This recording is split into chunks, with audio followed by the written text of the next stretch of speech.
इस मंत्र में इतना तेज होता है कि इसे निरंतर कोई जाप करता है तो लक्ष्मी जी को मजबूर होकर धरती पर आकर अपने भक्त के ऊपर कृपा करने पड़ती है। ग्रह दोष और ग्रह दशा की परेशानी के कारण हमारे घर में कभी कभी धन की बहुत ज़्यादा अति कमी आ जाती है और इसके साथ साथ ही घरों में रोग बाधा व्याप्त हो जाती है और घर में किसी भी कार्य में मन नहीं लगता।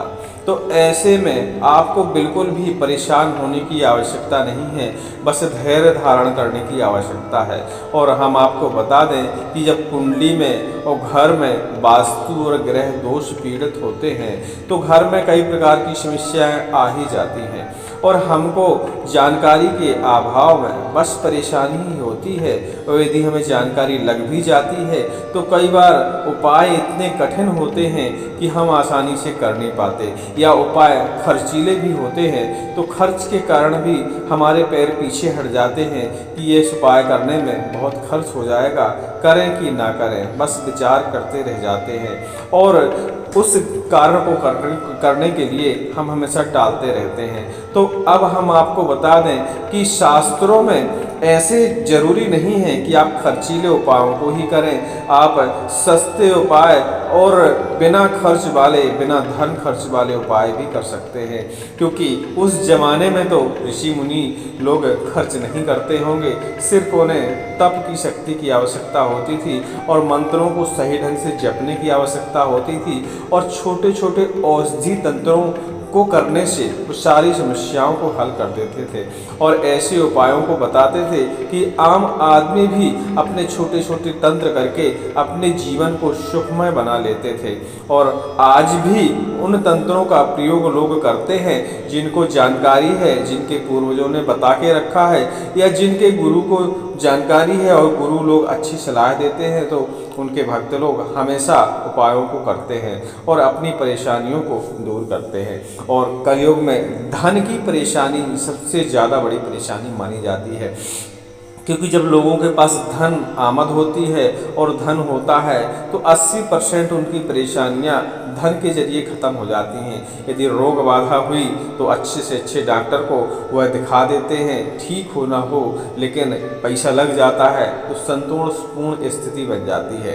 तो हम आपको बता दें कि अब संतोषपूर्ण स्थिति ना बनाएं, बशर्ते उस समस्या का निदान करें। यदि कुंडली में दोष है, ग्रह में पीड़ा है और ग्रह दोष है, घर में प्रेत बाधा है और घर में लक्ष्मी आगमन नहीं हो रहा है, घर में 10 रुपये का खर्च है और 5 ही रुपये रहा है, तो ऐसे में घर नहीं चल पाता। तो ऐसे में आपको कुछ कर्म करने की आवश्यकता होती है।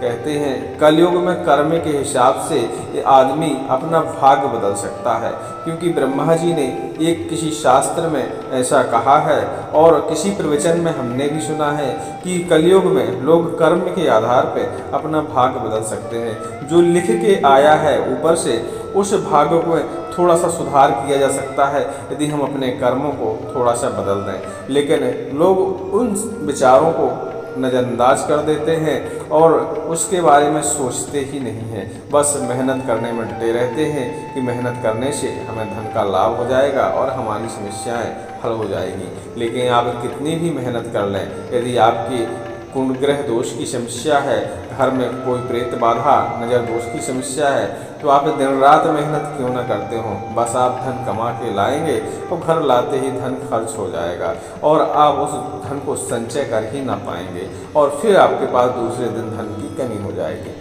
तो ऐसे में शास्त्रों में, तंत्र शास्त्र में, वास्तु शास्त्र में और हमारे पुराणों में ऐसे ऐसे उपाय बताए गए हैं जिनको यदि हम कर लेते हैं तो हमारी समस्याएं बहुत जल्दी ही हल हो जाती हैं।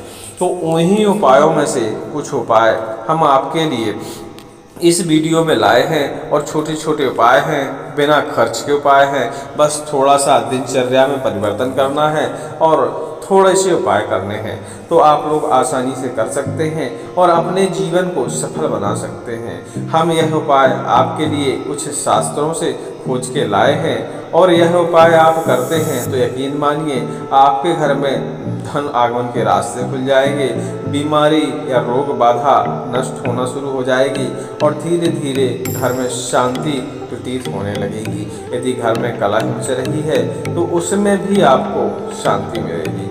तो अक्सर जो कलह होने वाले ग्रह होते हैं वह या तो राहु केतु होते हैं या शनि महाराज जी होते हैं। इसके अलावा मंगल ग्रह के कारण भी कभी कभी घर में कलह मचती है।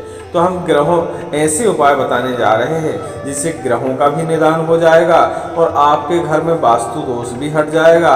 और उसके अलावा आपके घर में यदि प्रेत बाधा, नजर दोष और या और कोई नकारात्मक शक्ति आपके घर में है तो वह भी आपके घर से दूर चली जाएगी। और यकीन मानिए, आप जैसे ही उपायों को करना शुरू करेंगे वैसे ही आपको फल उसका नज़र आने लगेगा। हद से हद 1-2 दिन का समय लगेगा और आपके घर में स्थितियां सुधार में आने लगेंगी। तो कौन सा है वह उपाय, तो हम बता दें कि यदि आप यह चाहते हैं कि सदा सदा आर्थिक संपन्नता बनी रहे, धन आगमन आपके घर में कभी न रुके, तो सोमवार के दिन शमशान में स्थित महादेव मंदिर में जाकर दूब, शहद और दूध इन तीनों चीज़ों को आपस में मिलाकर इन दूब के सहारे ये सारी चीज़ें भगवान भोलेनाथ को चढ़ानी है। मतलब ऐसे चढ़ानी है कि जब हम दूब को शहद और दूध मिले हुए मिक्सचर को दूब उसमें डुबाएंगे और भगवान के ऊपर चढ़ाएंगे तो दूब भगवान जी के सिर में टच नहीं होनी चाहिए, उनको स्पर्श नहीं होनी चाहिए और बाकी सामग्रियाँ उनके सिर पर चढ़ जानी चाहिए। तो बस यही एक छोटा सा तंत्र है कि दूब को हमको टच नहीं करना है। जिस भी पात्र में हम शहद और दूध मिला के रखें उसमें दूब के सहारे दूब डुबा के भगवान के सिर पर चढ़ानी है। ऐसा करने से हमारी आर्थिक संपन्नता है जो वह बरकरार रहती है और लंबे समय तक बनी रहती है। और ऐसा करने से हमारे घर में जो ग्रह दोष की समस्या है वह बहुत जल्दी दूर हो जाती है। यह तो हो गया पहला उपाय। अब दूसरा उपाय आप सुनिए। दूसरा उपाय यह है कि प्रतिदिन प्रातः काल में उठकर माँ लक्ष्मी को लाल पुष्प अर्पित करके गाय के दूध की मिठाई बनवाकर माँ लक्ष्मी जी को भोग लगाएं। इससे आर्थिक लाभ अवश्य होता है। इसके अलावा ये एक प्रयोग और है कि घर के मुख्य द्वार पर शनिवार के दिन सरसों के तेल का दीपक जलाएं। अब दीपक ये सुबह के समय जलाना है, यानी 4 से 5 बजे रात्रि के बीच में। और आपको ध्यान देने वाली बात यह है कि जब दीपक आपका बुझ जाए, क्योंकि दीपक जब बाहर रहेगा दरवाजे पे तो किसी न किसी कारणवश बुझ ही जाता है, या तो हवा का बहाव तेज चल जाएगा या बत्ती जल जाएगी या कुछ और कारण हो सकता है। तो दीपक बुझ जाए और यदि उसमें तेल बच जाए तो तेल जब बच जाए तो संध्या के समय पीपल की पेड़ की जड़ के पास उस तेल को अर्पित कर देना है। ऐसा 7 शनिवार तक करने से धन का अभाव कभी नहीं रहता और शनि महाराज की कृपा भी प्राप्त होती है। और शनि महाराज की जब कृपा प्राप्त होती है तो समझ लीजिए सारे ग्रहों की लगभग कृपा प्राप्त हो जाती है, क्योंकि सबसे ज़्यादा जो खराब दृष्टि होती है वह शनि महाराज की दृष्टि होती है। महाराज दशरथ जी उनकी दृष्टि से नहीं बचे, महाराज रावण जी शनि महाराज की दृष्टि से नहीं बचे, भगवान श्री कृष्ण भी शनि महाराज की कुदृष्टि से नहीं बच पाए थे। तो हम कलयुगी प्राणी तो बात ही क्या है। इसलिए महाराज शनि को प्रसन्न करना बहुत आवश्यक है। वैसे यह निर्णय के देवता होते हैं, यह पाप और पुण्य के भी देवता होते हैं, या हम जो कर्म करते हैं कर्मों के अनुसार सजा देने का दायित्व शनि महाराज जी को होता है। तो इसलिए शनि महाराज जी को प्रसन्न करना बहुत आवश्यक है। और शनि महाराज को प्रसन्न करने के लिए शनि महाराज ने खुद ही कहा है कि शनिवार और मंगलवार के दिन हनुमान जी से ने कहा था कि आपकी जो सेवा करेगा सच्चे मन से उस पर मेरी कुदृष्टि कभी नहीं पड़ेगी। शनि महाराज ने यह भी कहा था कि वासुदेव महाराज की भी जो सच्चे मन से श्रद्धा से पूजा करेगा उस पर भी हमारी कुदृष्टि कभी नहीं पड़ेगी, या हमारी कुदृष्टि पड़ भी जाती है धोखे से तो हम उसके ऊपर फिर भी कृपा करेंगे। तो शनि महाराज ने स्वयं बताए हैं अपने उपाय, तो हमें उन उपायों को ध्यान रखना चाहिए। और यह वर्णन कई शास्त्रों में मिलता है, कई गाथाएं भी हैं, तो हमें उन पे यकीन करना चाहिए, विश्वास करना चाहिए और हमें यह उपाय करने चाहिए। पीपल के वृक्ष के नीचे शिव प्रतिमा स्थापित करके प्रतिदिन प्रातः काल उस पर जल चढ़ाएं और धूप दीप दिखाकर पूजा अर्चना करें। तत्पश्चात ओम नमः शिवाय मंत्र का 5 माला तक जप करें। इससे धन का आगमन तत्काल ही शुरू हो जाता है, ऐसा कुछ ग्रंथों में लिखा गया है। इसके अलावा एक महा उपाय है और महा उपाय आपको अवश्य करना चाहिए। यह महा उपाय जरूर है लेकिन छोटा सा उपाय है, यह आप आसानी से कर सकते हैं। यह नित्य करने वाला उपाय माना जाता है, तभी इसका आपको फल मिलता है। डेली सूर्योदय से पहले स्नान करें और स्नान करने के बाद भगवान की विधि विधान से जो भी आपको पूजा आती हो उस प्रकार पूजा करें। माँ लक्ष्मी जी के ऊपर लाल रंग के पुष्प अवश्य चढ़ाएं और उसके बाद इस मंत्र का कम से कम 21 बार डेली जाप करें। इस मंत्र को आप 21 बार जाप करते हैं तो आपको 21 दिन के अंदर ही फल मिलना शुरू हो जाता है और महालक्ष्मी जी की कृपा प्राप्त होना शुरू हो जाता है। क्या है वो मंत्र? तो यह लक्ष्मी जी का गायत्री मंत्र है और इसका तेज मंत्र का जो है वो है अलग ही है। यह बहुत जल्दी ही फल देने वाला मंत्र माना जाता है। तो मंत्र सुन लीजिए, फिर इसके बारे में हम आगे और चर्चा करते हैं। ओम महादेवी च विद्महे विष्णु पत्नी च धीमहि तन्नो लक्ष्मी प्रचोदयात्। ओम महादेवी च विद्महे विष्णु पत्नी च धीमहि तन्नो लक्ष्मी प्रचोदयात्।